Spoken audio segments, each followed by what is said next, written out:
वाह, क्या आईपीओ है। वाह क्या आईपीओ है। खास पेशकश हमारी, और मुझे लगता है 2-3 दिन के गैप के बाद हम लोग इस सेगमेंट को कर रहे हैं। और क्योंकि कोई आईपीओस थे नहीं, लेकिन अब चूंकि कल से रौनक शुरू हो रही है, एक नया आईपीओ खुल रहा है, उसमें क्या स्ट्रेटजी होनी चाहिए, पैसे लगाने चाहिए कि नहीं लगाने चाहिए, एसएमईज को लेकर के क्या व्यू है, और इसके अलावा जो कुछ एक सवाल आप लोग हमें भेज रहे हैं, आप लोग अपने सवाल भी भेज दीजिएगा जो हाल फिलहाल की अगर कोई लिस्टिंग को लेकर के आपके मन में कोई आशंका, कोई दुविधा है तो और हम कोशिश करेंगे कि इसको भी इसी सेगमेंट में समाहित कर लिया जाए। लेकिन पहले शौर्य के पास चलते हैं। शौर्य, 2-3 दिन के आराम के बाद कैसा महसूस हो रहा है आपको? बोरियत लग रही थी या अच्छा महसूस हो रहा था? जी रिफ्रेश हो गया, दोबारा आ गए काम पे अपने। चलिए, अच्छी बात है। बताइए, कल से आईपीओ खुल रहा है, क्या कुछ रुझान वहाँ पर देखने को मिल रहा है? और हमने काफ़ी हाल फिलहाल में बड़े बड़े आईपीओ देखे हैं, तो उसके मुकाबले थोड़ा सा छोटा है क्या ये? जी आईपीओ का साइज देखें तो 1000 करोड़ रुपए का आईपीओ है, लेकिन आज आईपीओ की जो कंपनी की इंडस्ट्री है उसके बारे में बात कर लेते हैं। काफ़ी एक मॉडर्न इंडस्ट्री है। देखिए, कोविड के बाद 2-3 ट्रेंड्स निकल के आए थे और उन ट्रेंड्स का फायदा कंपनी को मिलता हुआ नजर आ रहा है। सबसे पहले पूरी दुनिया में इंडस्ट्री 4.0 डिजिटाइजेशन पर काफ़ी ज़्यादा फोकस बढ़ गया था। साथ साथ डीकार्बनाइजेशन को फोकस करने में ईवी सेगमेंट बढ़ा, वो कंपनी इसको कैटर करती है। उसी के साथ साथ जियोपॉलिटिकल टेंशंस बढ़े, डिफेंस में खर्चा बढ़ा, तो कंपनी डिफेंस को भी कैटर करती है। और इन दोनों सेक्टर में काफ़ी ज़्यादा मॉडर्नाइजेशन पर फोकस है और कंपनी मॉडर्नाइजेशन के फोर फ्रंट पर है। देखिए, आजकल इंडस्ट्री 4.0 में पूरी फैक्ट्रीज को एक डिजिटली चलाया जा रहा है। आपका डिजिटल प्रोटोटाइप होता है, उसमें आप कंपनी में कुछ भी चेंज करेंगे फैक्ट्री में, वो एक्चुअली हो जाएगा। और यही सेम काम इस कंपनी के प्रोडक्ट्स करते हैं। ये कंपनी ये डिटेल अभी हम अरुण जी से सुनते हैं। लोग ये जानना चाह रहे हैं आपसे कि पहले जरा ये बताइए कि हमारे खरीद में आ पाएगा कि नहीं आ पाएगा, क्या भाव रहेगा शेयर का, कितना बड़ा इशू साइज है, क्या इस समय ग्रे मार्केट प्रीमियम चल रहा है, तो वो थोड़ा सा हमारे दर्शकों को पहले जी बिल्कुल। अगर प्राइस बैंड की बात करें तो 315 से लेकर 331 का है, और उसमें लॉट साइज आपको 45 के शेयर्स में इसका लॉट साइज मिलेगा। कंपनी टोटल 1000 करोड़ रुपए जुटाने को देख रही है, जिसमें एक कंसर्न पी को लेकर काफी ज्यादा है, क्योंकि पी इसका 324 को लेकर चल रहा है, लेकिन अभी इसे ग्रे मार्केट में 76 रुपीज का प्रीमियम मिलता हुआ नजर आ रहा है। कितना? 76 रुपीज का? जी, 76 का प्रीमियम यहाँ पर अभी जो है। अब कल खुलेगा तो आप देखते हैं क्या ग्रे मार्केट प्रीमियम में कितना परिवर्तन होता है। आपको बता दें कि 1000 करोड़ रुपए कंपनी यहाँ पर जुटाने जा रही है, ज्योति सीएनसी ऑटोमेशन। और जो है ग्रे मार्केट प्रीमियम जैसा 76 बता रहे थे, अभी यहाँ 84 दिखाई दे रहा है, तो अभी उतार चढ़ाव लगा रहेगा। 9 से 11 जनवरी तक यानी कल से आईपीओ खुल रहा है। चलते हैं सीधे जो है अब हमारे एक्सपर्ट के पास, अरुण जी के पास।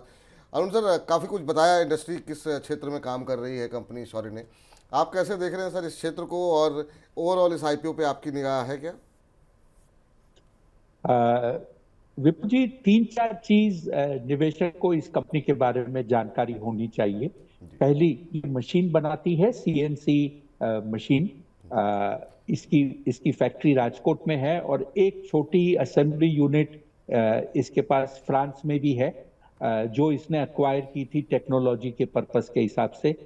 2021 और 2022 में कंपनी ने नेट लॉस किया है, और 23 में इसने एक मामूली सा मुनाफा किया है 30 करोड़ रुपए का, जो वो आया है इसलिए क्योंकि एक लेंडर ने इसे कुछ रुपए माफ किए थे। इसका मतलब फिलहाल कंपनी स्ट्रगल कर रही है, और अब ये चाहती है कि ये जो रुपए जुटाएगी आईपीओ से, उससे कुछ वर्किंग कैपिटल में डालेगी, कुछ टर्म लोन, जो इसके करीब 820 करोड़ रुपए के टर्म लोन है, उसे चुकाएगी, जिससे कि जो इंटरेस्ट का बर्डन है वो कम होगा, और उससे आगे जाकर ये कुछ मुनाफा कर पाए। दो और चीज जो बताना चाहता हूं, एक, इसका टर्नओवर 2023 में करीब 925 करोड़ रुपए का था। इसके पास ऑर्डर बुक 3300 करोड़ की है, और कंपनी ये सोच रही है कि अगर मैं ये ऑर्डर बुक जल्द से जल्द पूरा कर देता हूं तो मेरे को कुछ न कुछ मुनाफा आएगा और मैं एक टर्न अराउंड कर सकता हूं। कंपनी ने 3 अलग तरह से फंड रेज किया है। प्रमोटर की जो लोन्स थे 90 करोड़ रुपए के, वो उसने कन्वर्ट किया है एट बुक वैल्यू।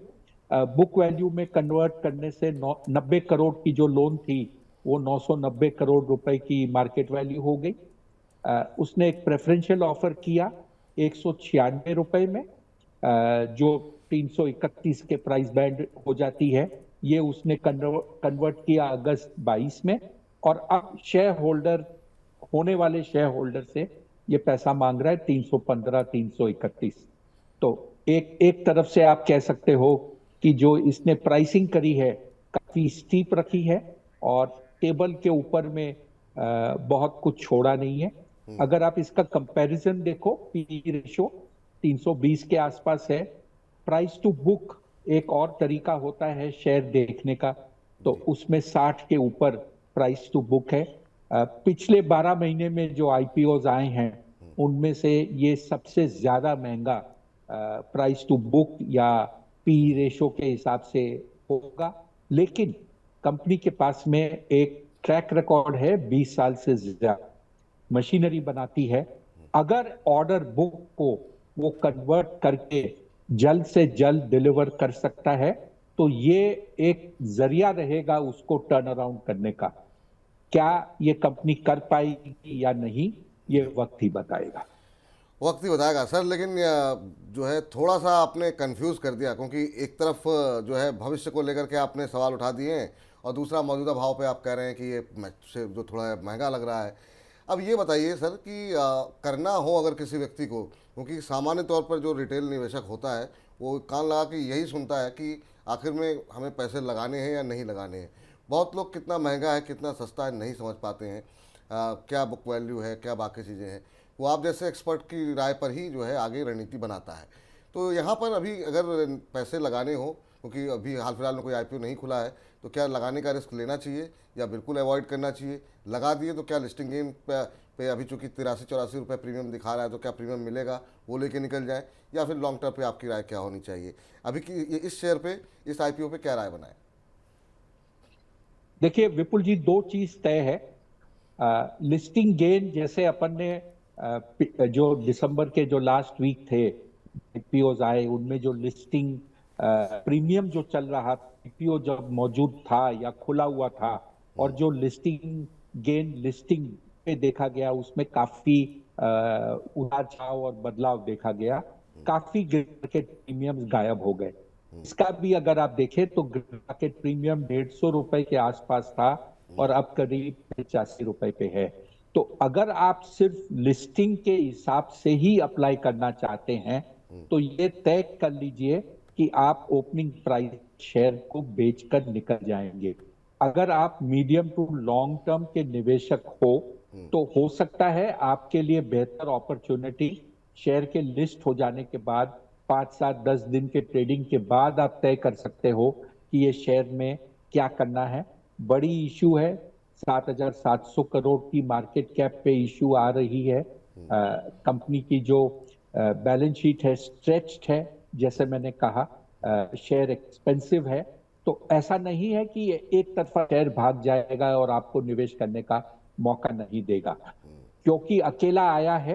आपको ये भी देख सकते हो कि इसमें रुझान क्या है, रिस्पांस क्या आ रहा है, और फिर तय करें कि आपको अप्लाई करना है या नहीं। ठीक, तो अभी तो अब कल से खुलना है, तो अभी से आप लोग बिल्कुल जो है हमने एक ओवर व्यू जो है वो यहाँ पर ले लिया है। तो मोटी मोटी राय जो है अरुण जी की वो ये है कि अगर आपका लंबी अवधि का नज़रिया है, मध्यम अवधि का नज़रिया है, तो फिर आपको मौके मिलेंगे लिस्ट होने के बाद भी, तो आप उस समय भी एंट्री ले सकते हैं। हाँ, अगर आपको पैसे आईपीओ में लगाने का शौक़ है और बिल्कुल आपको लग रहा है कि नहीं लगाना है, या फिर आगे चल करके प्रीमियम यहाँ बढ़ता हुआ दिखाई देता है, तो फिर इसी रणनीति के साथ लगाए कि जैसे लिस्टिंग हो यहाँ पर आप निकल जाइए। तो ये फिलहाल ज्योति सीएनसी ऑटोमेशन पे ये फिलहाल राय निकल करके आती हुई दिखाई दे रही है। बाकी और डिटेल में कवरेज जब कल आईपीओ खुलेगा तो पूरे हफ्ते हम जो अगले 2-3 दिनों तक इस पर हम डिटेल कवरेज करते रहेंगे। लेकिन जैसा हमने आपसे कहा था कि बहुत सारे लोगों के प्रश्न जो है यहाँ पर लाइव दर्शकों के हमारे आ गए हैं शौर्य, और एक एक करके जरा कुछ एक सवालों के जवाब लेते हैं। स्वप्ना रेड्डी जी कह रही हैं कि हैप्पी फोर्जिंग जो है आईपीओ इनको अलॉट हुआ था सर, अभी भी जो है इनके पास पड़े हुए हैं आईपीओ के शेयर, कह रहे हैं और ऐड करें इसमें या फिर सोल्ड कर दें। हैप्पी फोर्जिंग सर अभी अगर हम देखें तो 1000 के आसपास ये शेयर चल रहा है और ये करीब जो है मेरे ख्याल से 850 के आसपास शायद इसका इशू प्राइस आया था। तो अभी इनको प्रॉफिट हो रहा है 150 रुपये पर शेयर के आसपास का, क्या करना चाहिए और ऐड करना चाह रही हैं? देखिए शेयर जब इशू प्राइस जब आया था तो फंडामेंटल्स के हिसाब से इसकी प्राइस थोड़ी महंगी लगी थी। कई लोगों का ओपिनियन था कि प्राइस थोड़ा सा खींच कर लिया गया है। प्रीमियम जो था और जो उछले स्तर थे वहां से थोड़ा शेयर करेक्ट भी हुआ है और 1000 पर आकर एक तरह से संभल गया है। यहाँ पर ये एक एक कॉल करना मुश्किल है कि आप यहाँ पर निकले या नया निवेश करें। मेरी राय हमेशा ये रहती है, व्हेन इन डाउट एक तो शेयर बेच दीजिए और दूसरा रिजल्ट देखकर फिर तय कीजिए कि आप क्या करना है, क्योंकि रिजल्ट जो आते हैं आईपीओ के बाद में क्लैरिटी काफी कुछ निकल के आती है कि कंपनी का प्रदर्शन कैसे हो रहा है। इस बीच जो है हमारे एक और दर्शक हैं जिन्होंने अपनी आईडी बनाई हुई है लियो ऑगस्टस के नाम से, और वो जानना ये चाह रहे हैं कि सर इसके अलावा एक और दर्शक हैं, मनबोध जी का पहले प्रश्न ले लेते हैं। मनबोध जी का सवाल ये है कि आज़ाद इंजीनियरिंग को नहीं मिला था इनको, और एक दर्शक कह रहे हैं आज़ाद इंजीनियरिंग मुझे अलॉट हुए हैं, तो दोनों के लिए क्या सलाह रहेगी? आज़ाद इंजीनियरिंग में काफ़ी सारे सवाल हैं सर, और ये पिछली बार जब डिस्कशन हुआ तो भी लोगों की शिकायत थी कि आज़ाद इंजीनियरिंग डिस्कशन नहीं कर पाए हम। अब जिनको नहीं मिला है क्या वो अभी एंट्री कर सकते हैं? जिनको मिला हुआ है उनको कहाँ पे एग्जिट करना चाहिए? अभी तक होल्ड कर रहे हैं आज़ाद इंजीनियरिंग को लेकर के, आपकी क्या राय है? आजाद इंजीनियरिंग अगर आप देखें तो ये एक ऐसा शेयर है जिसमें खलबली जो कहते हैं बहुत कुछ हुआ था। इन्होंने कई दिग्गज स्पोर्ट्समैन को भी शेयर अलॉट किए हैं और लोगों ने सवाल उठाए थे कि भाई आपने सचिन तेंदुलकर, वीवीएस लक्ष्मण, साइना नेहवाल, एक इंडिया की एक अच्छी बॉक्सर है, उनको शेयर दिए हैं और सस्ते दामों में दिए हैं, ऐसा क्यों किया है? तो कुछ इसके ऊपर क्लैरिटी नहीं आई। बट अगर आप शेयर देखें तो ये अपने लो के आसपास चल रहा है और लिस्टिंग के जो हाई प्राइस थी वहां से 70-80 रुपए या 10% करीब करीब निकल चुका है।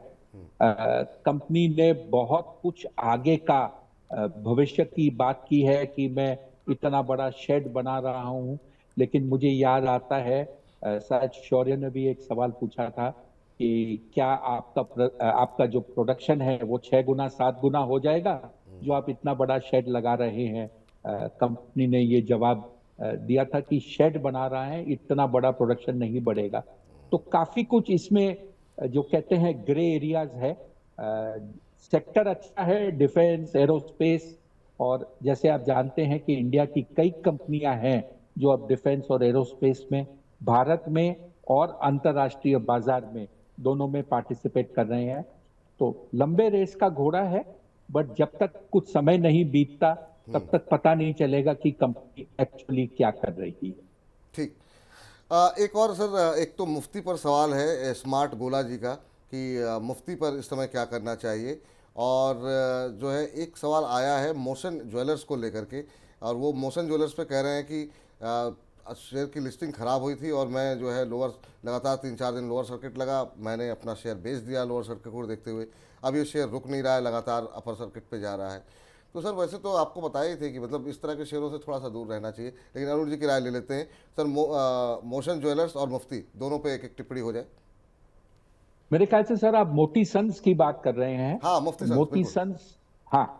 तो मोती सन्स 55 रुपए का इशू प्राइस था, मेन बोर्ड का आईपीओ है, जयपुर में इसकी एक बड़ी शानदार कलरफुल टावर है, और उसके अंदर में जो कहते हैं लाइट्स चेंज होती रहती है।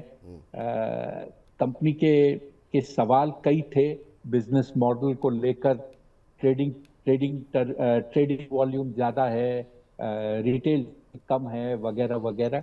अब ये शेयर का अगर आप प्रदर्शन देखें फंडामेंटल्स के हिसाब से तो बहुत ज्यादा दिलचस्प या एनकरेजिंग नहीं है।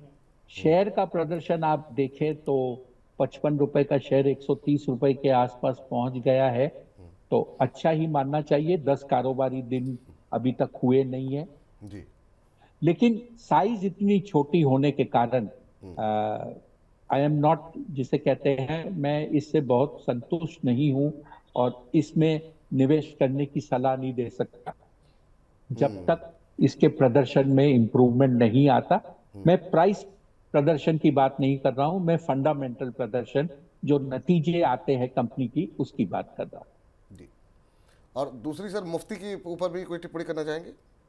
सर मुफ्ती की अगर आप बात करें तो ये एक mid segment, mid to upper segment garments की कंपनी है मेंस के लिए। इसके काफी सारी दुकान है इंडिया में, और इसका दोनों मॉडल चलता है, company owned, company operated store और franchise owned stores. Issue price से 8 रुपए नीचे चल रहा है, मेरे ख्याल से 280 रुपए की इसकी इशू प्राइस थी, अभी 272 के आसपास है। तो जैसे कहते हैं वही का वही शेयर घूम रहा है। मेरे ख्याल से 250 के आसपास ये अगर शेयर मिलता है तो ये एक अच्छा निवेश का एक अपॉर्चुनिटी बन सकता है, और मीडियम टर्म प्ले इसे मानना चाहिए। मीडियम प्ले से मानना चाहिए। तो ये फिलहाल हमने कोशिश की आज की, मतलब जो हाल फिलहाल की लिस्टिंग थी शौर्य, कि उसको तमाम हमारे दर्शक जो है वो अपने प्रश्न पूछ सकें, और साथ ही साथ आज की लिस्टिंग पर भी, आज की जो आईपीओ खुला है उस पर बातचीत हो जाए। तो आगे भी हम कोशिश ये करेंगे कि जो एसएमईज के आईपीओ खुले हुए हैं और बाकी जो चीज़ें रहेंगी उसको डिटेल में कवरेज करते रहें, और ये आईपीओ जब तक खुला हुआ तब तक तो डिटेल कवरेज शौर्य लेकर के आते ही रहेंगे, तमाम फंडामेंटल्स को लेकर के, और तमाम इंडस्ट्री के बारे में आज बताया है। कल कुछ और पैरामीटर्स लेकर के आएंगे शौर्य आपके सामने। तो लगातार हम कोशिश ये करते हैं 360 डिग्री व्यू आपको एक मिल सके, और मैनेजमेंट को भी कोशिश करेंगे पकड़ के लाने की कि आइए कुछ सवालों के जवाब दीजिए, ताकि हमारे दर्शकों को और निश्चिंता हो सके, वो समझ सकें आपके कारोबार को। बहुत बहुत शुक्रिया शौर्य आज की इस चर्चा में जुड़ने के लिए। तो फिलहाल वाह क्या आईपीओ है को यही समाप्त करते हैं। वाह क्या आईपीओ है।